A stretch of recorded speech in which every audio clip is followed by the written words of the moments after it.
It's that time of the week, so we welcome to Pompey Sound and to the Pompey Sound podcast, Steve Bones. Steve, so much to talk about. Where do you want to start? Well, you can only start with one name, can't you, Mr. Chaplin? Yeah. Gotta start. Where were you when you heard the news? I was at home. I'm pretty much where I was now, with a laptop in front of me. Saw somebody on X say that Pompey, that famous phrase, Pompey are closing in on a loan move for Connor Chaplin. I can't even remember who I first saw say it. There were a few people reporting it, and then as one reported it, there obviously was something to it, and others picked up on it. But at that time, you thought, well, nice idea, but seems a bit unlikely. Not really going to pull that off, are we? But then by the end of the afternoon, I think Portsmouth News were first to report that it was a done deal, and then we had quite an agonising wait for the club to actually show us the little video that they do now, and the picture of Connor back at Fratton Park in a Pompey shirt, and confirming that it was done.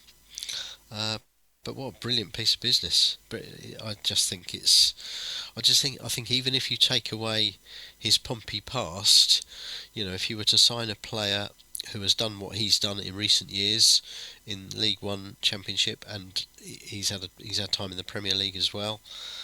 He's 28. He's in his prime years. He doesn't look to be someone who's out of, he hasn't been out of favour. He hasn't been sitting on a bench for a year or more, not playing. He has been playing. He's been scoring. He's been doing well. And I just think it's a superb Championship signing.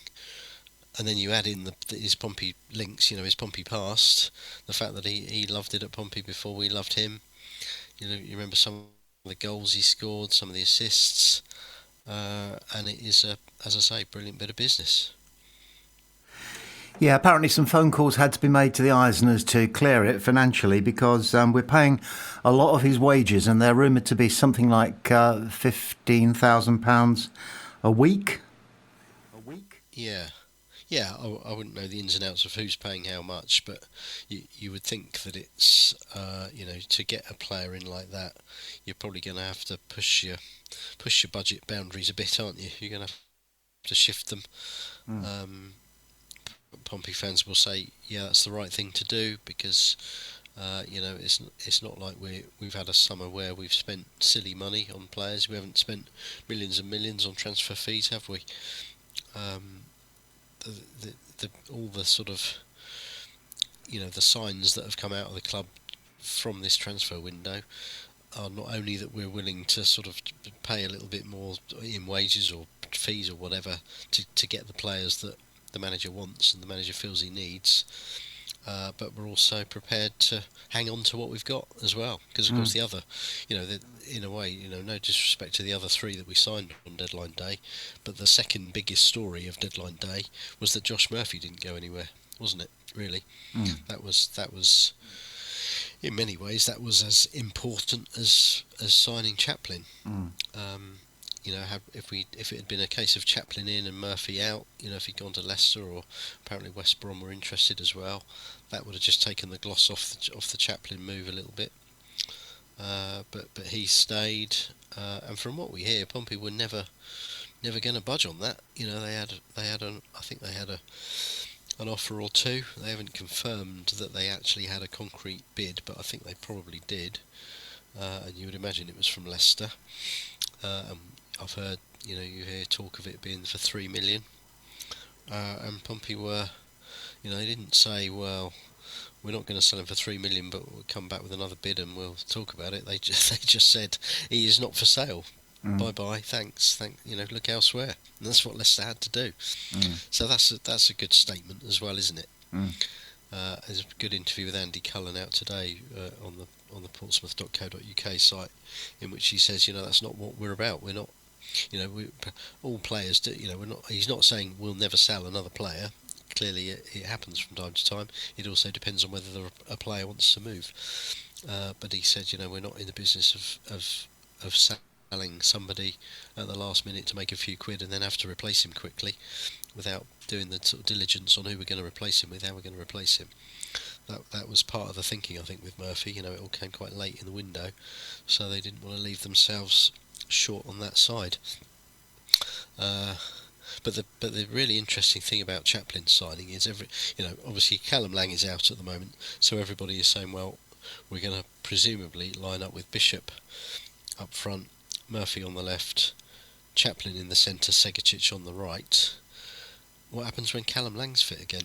That's what I'm looking forward to. It's good to have a selection headache, isn't it? It is, yeah. You've got 5 players there wanting 4 shirts, and you can't really see how all 5 could play in the same starting 11. But you can't really see who'd be left out there. I mean, we're assuming there'll be no injuries or suspensions or anything to anyone. Obviously, that is possible. By the time Lang comes back, somebody else might have picked up a knock or something. But for now, that's a tantalising prospect, isn't it? And just the idea of having Bishop, Chaplin, Murphy, Segicic to start the next handful of games is pretty exciting too. Messino decided to hang on to Boat. There was a chance that he might go out on loan to get some game time, but he hung on to him. So now, compared to last year especially, we're overrun by centre halves. Yeah, you've got 5 really, haven't you? That you could play there, because you've got the 2 current holders of the places. You've got Paul and Shaughnessy. You've got Matthews. We hope he's away with Australia at the moment. A couple of games against New Zealand coming up, I think, in the World Cup qualifiers, and we hope he comes back okay.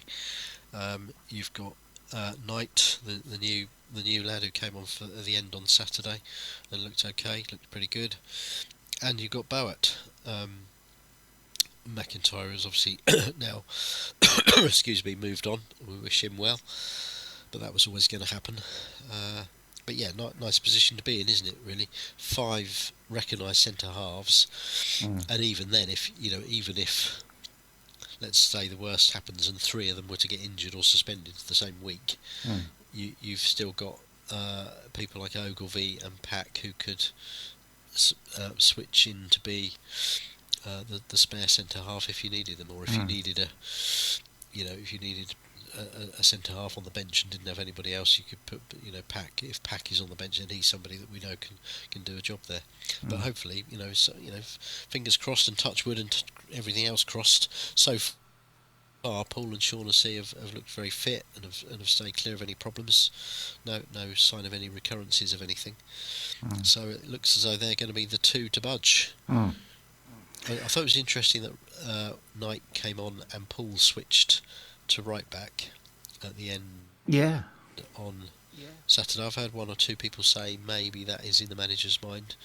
Maybe he sees Paul as a possible right back rather than first choice centre half. But then that leaves you thinking, well, what about Williams? Swanson's done well so far. Devlin might want a game or 2 down there. So yes, it's shaping up to. It's a good squad, isn't it? It's a competitive squad. You've got choice in most areas of the pitch now. I'm getting a sniff. You've almost got two players for each position. Yeah, I'm getting the impression from you that maybe this is the strongest squad we've had since our Premier League days. Well, that's an interesting question. It possibly is, yeah. I mean, it's certainly, obviously, you look at the level we're at, we're in the Championship, and it is a stronger squad than we would ever have had in League 1 or League 2. We did have quite a good squad when we first went down from the Premier League, and we were in the Championship under Steve Cotterill, and we did okay at times in that first season after we went down. We did well. We had people like, just off the top of my head, Liam Lawrence, Luke Varney, Dave Kitson.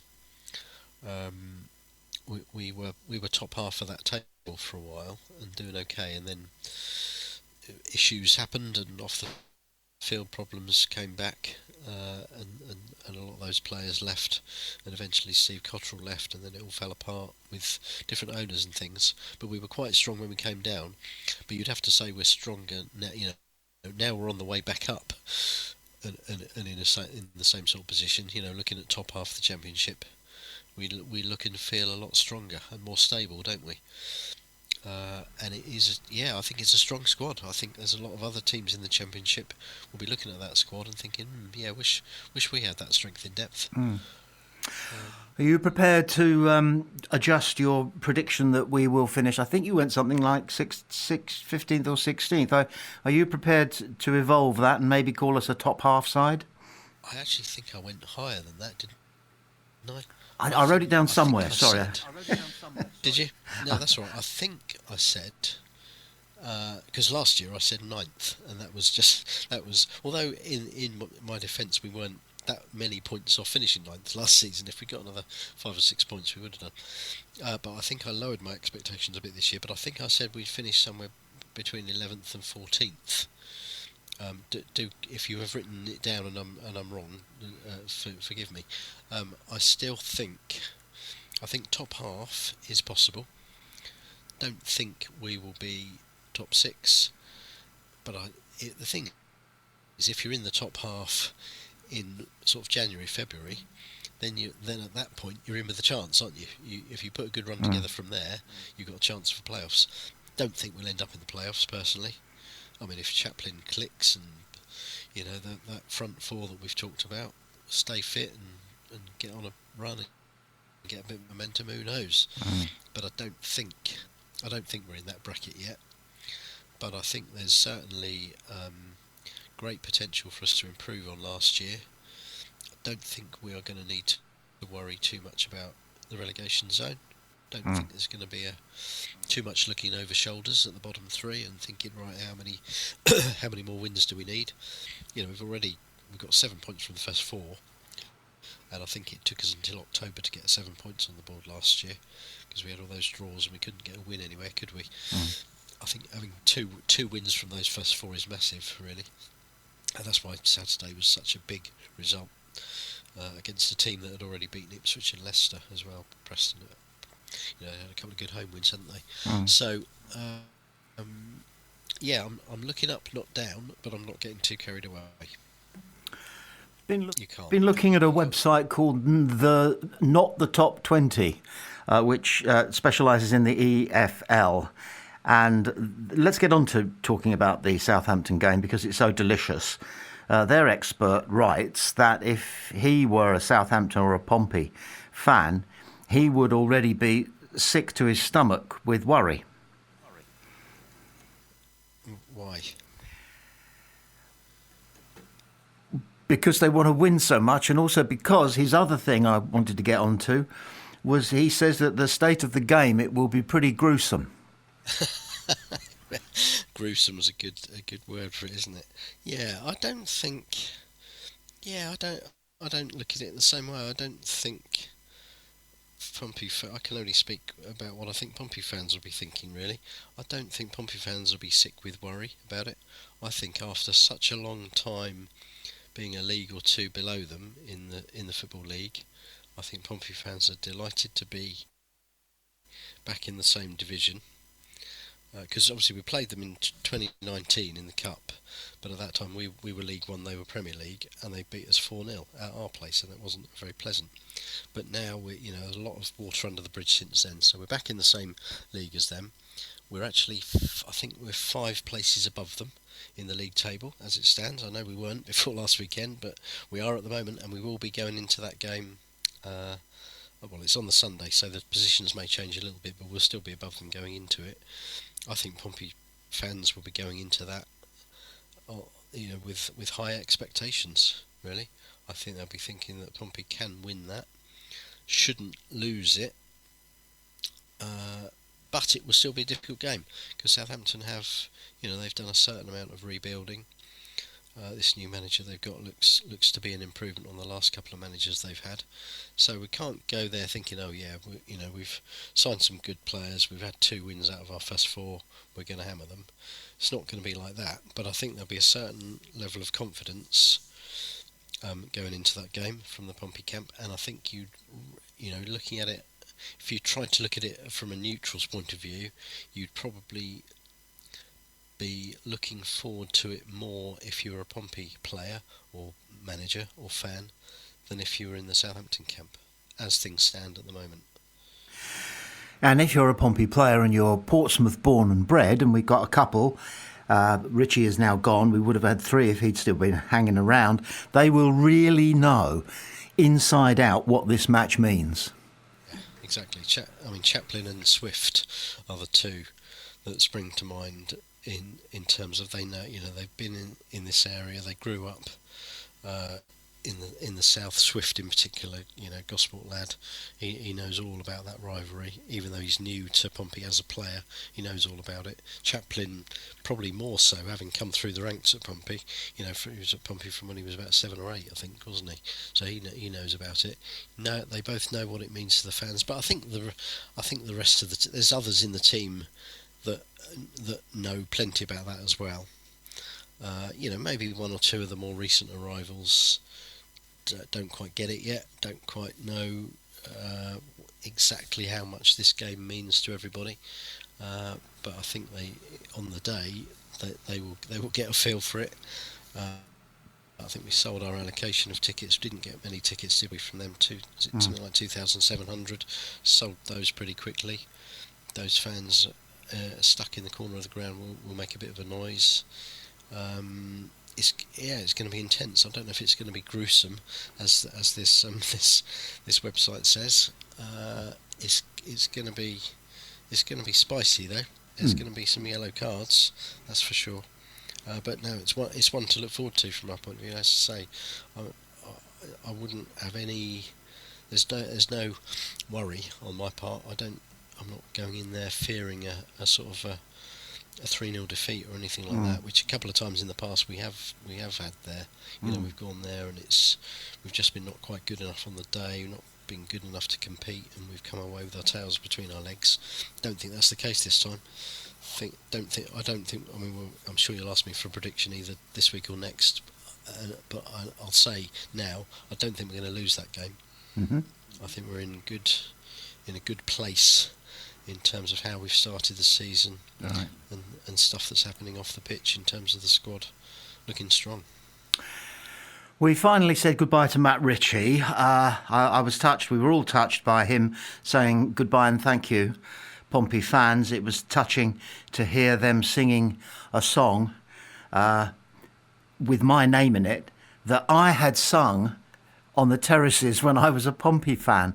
He says that's one of many memories that will stay with me. But we were surprised to discover that when he got to Reading, they said, look, you're not fit enough. We're going to have to do some work on you. Eh?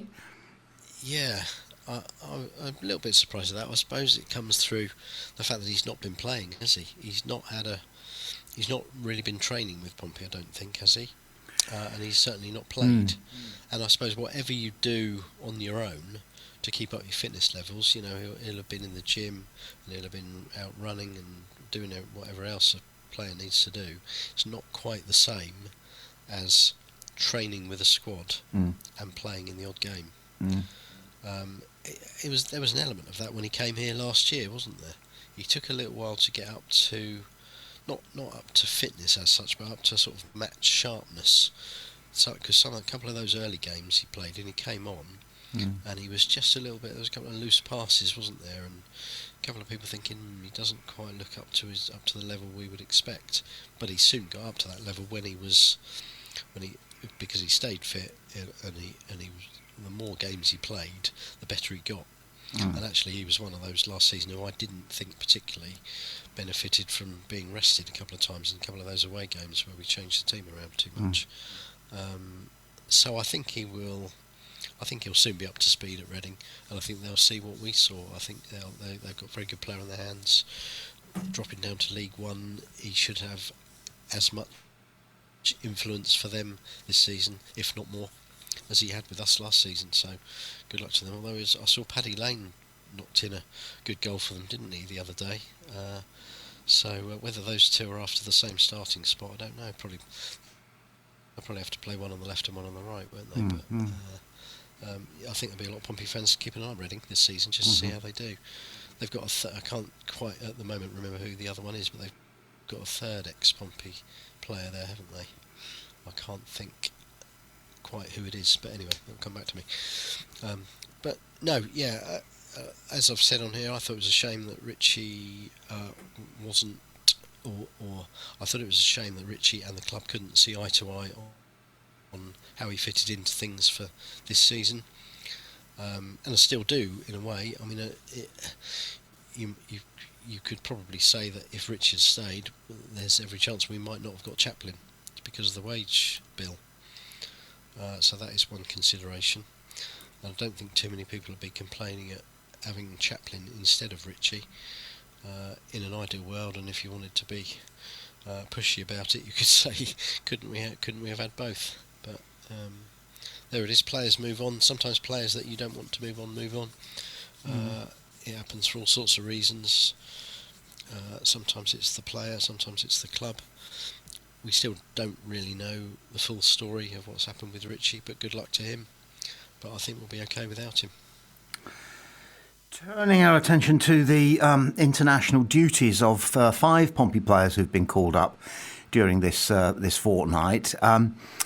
Bearing in mind the Cassini-Yengi experience, do you have any great concerns about Adrian Segicic and Hayden Matthews treading the same path? Well, it's a bit of a worry, isn't it? Because it's a lot of travelling for them to do. They've got 2 games to play. I think a double header against New Zealand, isn't it? They're playing. Yeah. And I think the second game is not till sort of start of next week, so they're not going to be back until they're not going to be back with the squad and at work with Pompey until Thursday, and they will probably be a little bit jet lagged, won't they? They wouldn't be human if they weren't. They're going to be a bit drained, a bit tired through all the travelling and the football they've played. You know, whether they play 90 minutes or not. And I think Matthews is expected to play. I think they're both expected to play or to feature quite prominently, aren't they, for Australia? So yeah, it is a concern, especially because we saw Yengi go away 2 or 3 times last season, and come back not looking particularly sort of sharp or ready to play for us. And in fact twice, I think, wasn't it, last season he came back injured. On one occasion he managed to get injured despite the fact he hadn't played. So yeah, it is a concern. It's something Pompey know about. You know, they're in the know about it when they sign these Australian players, ones who are already on the international scene or pushing to go onto it. So the club can't complain about it. You just hope that the Australian staff look after them, treat them well. I'm sure they will. And maybe if they, the hope would have to be that if they get a couple of good games in for Australia, maybe Segicic will get a goal or 2 and come back with sort of head high, confidence high, and go straight into that Southampton game. You wouldn't expect Matthews to be needing to come back and go straight into the team, would you? You would think he's a little way off getting into that Pompey first team at the moment. But certainly Segicic has done enough to make himself an automatic pick at the moment. So yeah, there'll be some nervous checking of international results, won't there, while they're away. Yeah, there's a picture on the Socceroos website of Segicic and Matthews standing side by side, emerging from the Pompey tunnel. It's just a sort of a waist and head and shoulders shot, but either Hayden Matthews is standing on a bucket that we can't see, or he's 6'11" and he's had a growth spurt since he's been over here, or Adrian Segicic is properly petite. He could practically fly sitting on the folding tray of a wide-bodied jet. And I think it is tall people who have more trouble flying because they don't hardly fit into the seat unless they're allocated one with a bit of extra leg room. Do you suppose professional athletes are given specific advice either by their country or by their club as to certain health and safety, if you like, precautions when flying? How do they exercise, and do they wear compression socks and stuff? Yeah, I don't know. It's a very good question. You would think that um, generally speaking, players on long flights would be given a bit of advice by medical staff and physios in terms of what exercise to do before a flight, what to try to do during a flight. If they're advised to sort of do a bit of walking up and down the aisle of the plane when they can. In terms of uh, consideration being given to the players' height and how much leg room they need. I don't know. I mean, footballers are quite pampered, but are they pampered to the point where that would be a consideration on a, if you're the Australian FA secretary booking a flight to wherever, I don't know how much detail you would have to go into about who individual players' requirements really.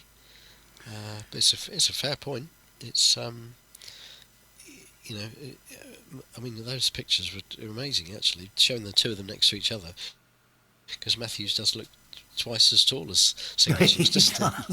So he must need he needs twice as much leg room on the plane, that's for sure.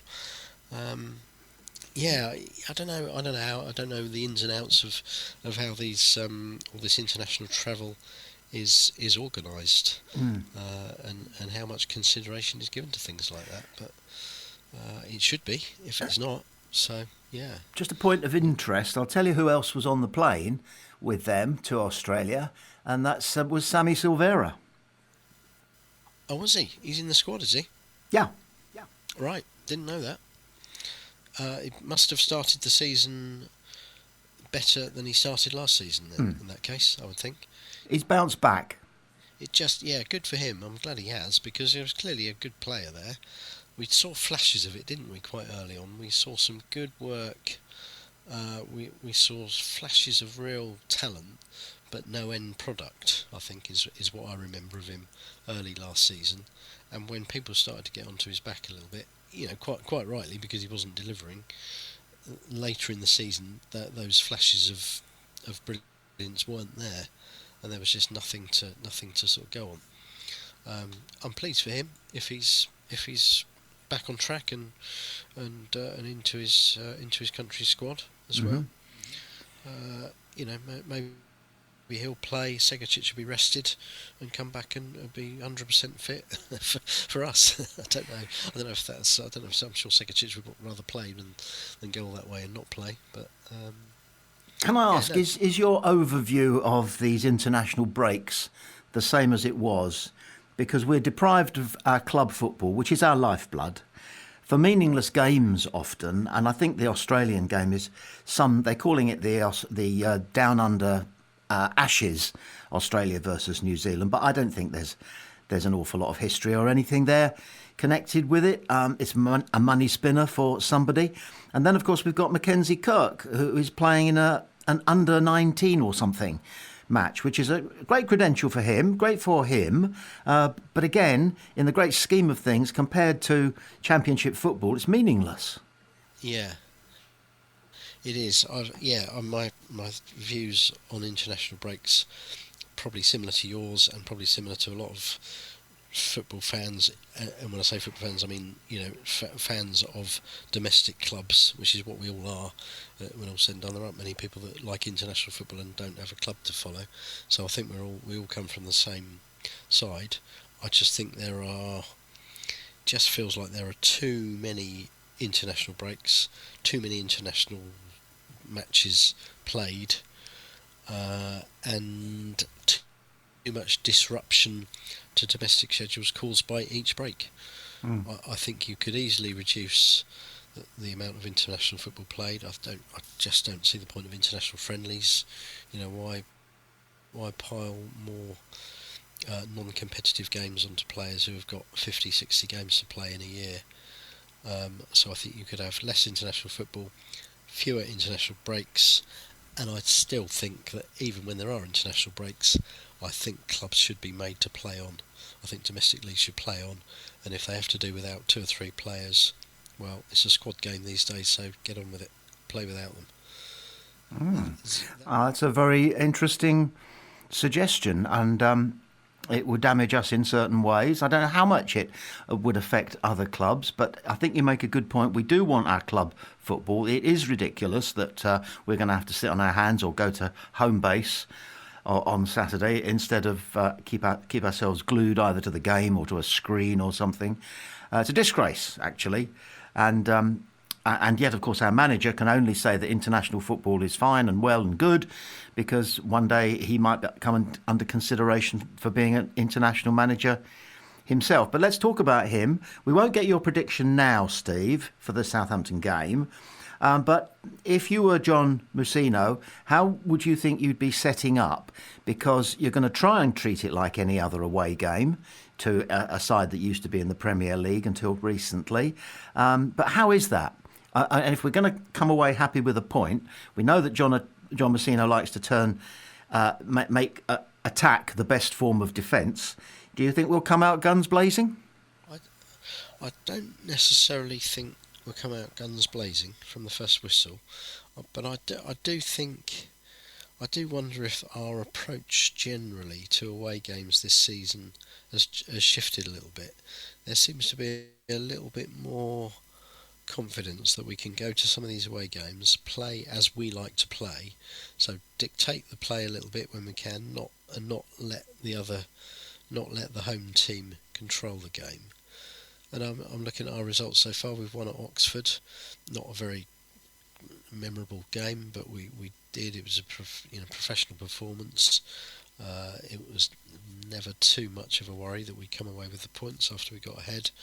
And then we've gone to West Brom, where, remember, we lost by 5-1 last year, in fact earlier this year, but last season. And we've gone there, we've gone behind, and we've probably had a lot of people thinking, oh, here we go again, this is another of these away games that we've got no hope in, we're going to end up losing this 2 or 3-0.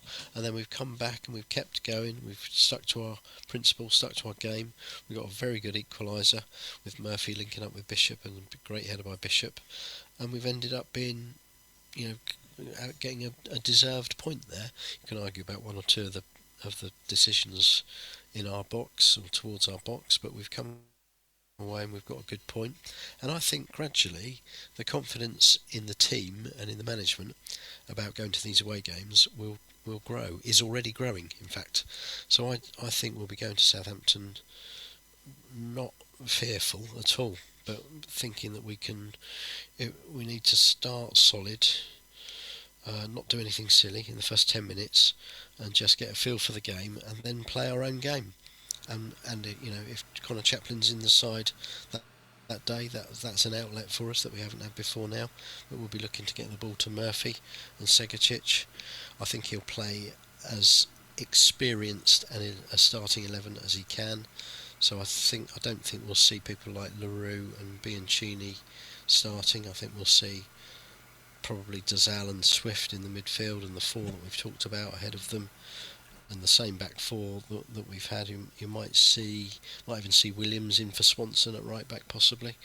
But I think it'll be the message will be sensible, don't do anything silly, try to take the fact that it's a derby out of it. Use that to your advantage later in the game maybe, but just forget the atmosphere to start with, get into the game, and let's see how we go from there. Okay, Steve, that's a great thumbnail on the Southampton game. We'll go much deeper this time next week. As ever, thank you for your wisdom. Talk soon. Look forward to that.